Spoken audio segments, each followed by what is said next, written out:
Alors, je voudrais revenir en astrologie, en ce vendredi 22 novembre, sur la question du cycle de 7 ans.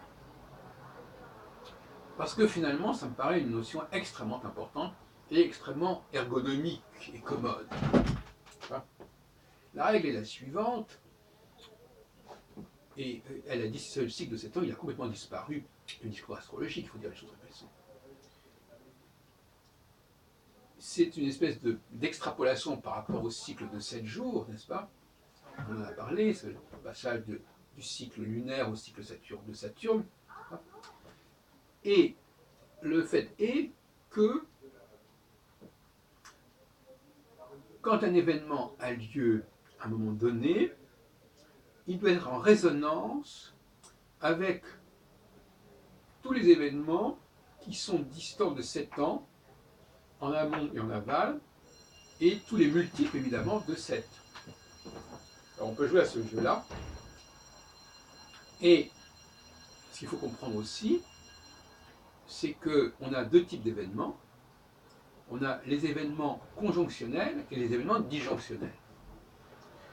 Bon, qui font quand même une différence considérable.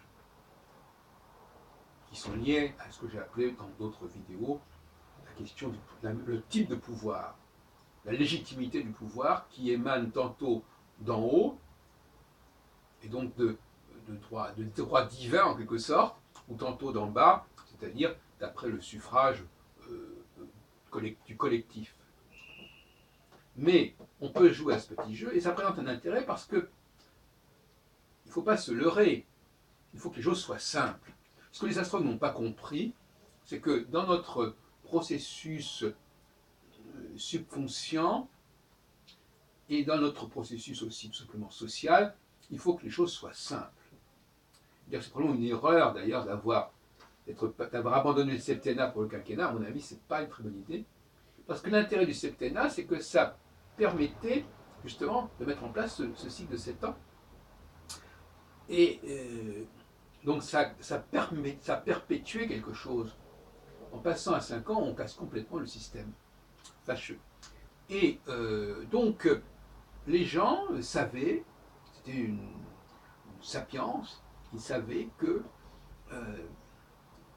tous les 7 ans, il y aurait quelque chose de comparable. Bon, alors évidemment, on ne peut pas dire ça de manière absolue parce que il y a des périodes qui sont plus marquantes que d'autres, mais disons qu'à un an près, il faut s'attendre à quelque chose du même ordre.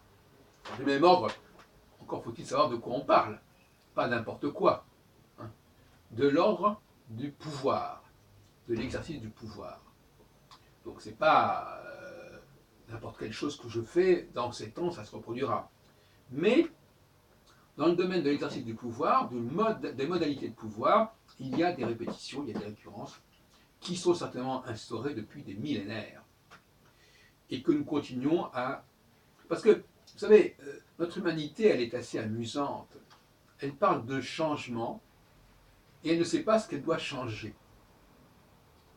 Alors ça, c'est quand même un peu dans un monde... Enfin, épistémologiquement, c'est un petit peu douteux comme démarche. Hein. On veut faire l'égalité entre les hommes et les femmes, mais on ne sait pas ce qui les distingue. Et on ne veut pas reconnaître ce qui les distingue parce que ça ne justifierait pas qu'on veuille les mettre à égalité. Donc on part du principe qu'ils sont égaux dès le départ. Donc c'est une sorte de fou.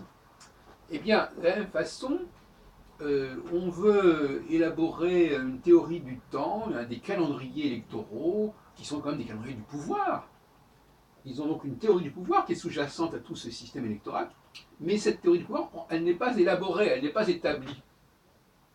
Donc même si on voulait la changer, on ne saurait pas ce qu'il faut changer. En réalité, le grand paradoxe dans tout cela, c'est qu'on veut faire un changement sans savoir d'où l'on part. Et sans vouloir le savoir, parce que si on le savait, ça ne justifierait plus le changement. Enfin, ça, c'est une espèce de spirale mentale assez étrange. C'est comme le criminel qui dirait moi de toute façon je n'ai tué personne. Voilà. Et donc, je n'avoue pas que j'ai tué quelqu'un. Voilà. Donc c'est un peu la même chose. C'est-à-dire qu'on ne veut pas reconnaître la différence, parce que si on la c'est parce qu'on croit que c'est parce qu'on nie la différence qu'on peut affirmer l'égalité.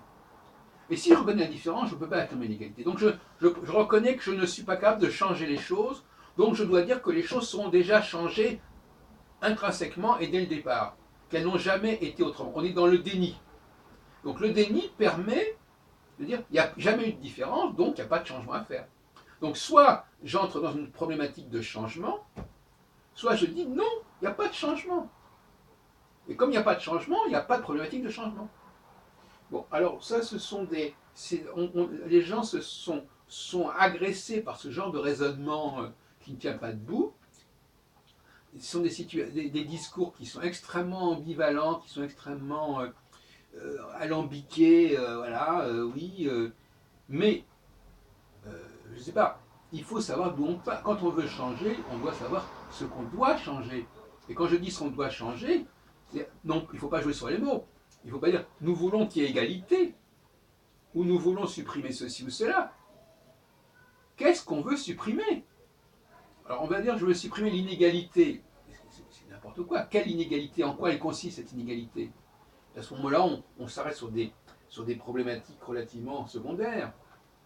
C'est bon. Il ne suffit pas de dire qu'il y a égalité entre les hommes et les femmes. Ça, et que cette égalité, elle est là en soi, et à ce moment-là, c'est la société elle-même qui fait obstacle à cette égalité, en fait. C'est ça qu'on essaie de nous faire croire.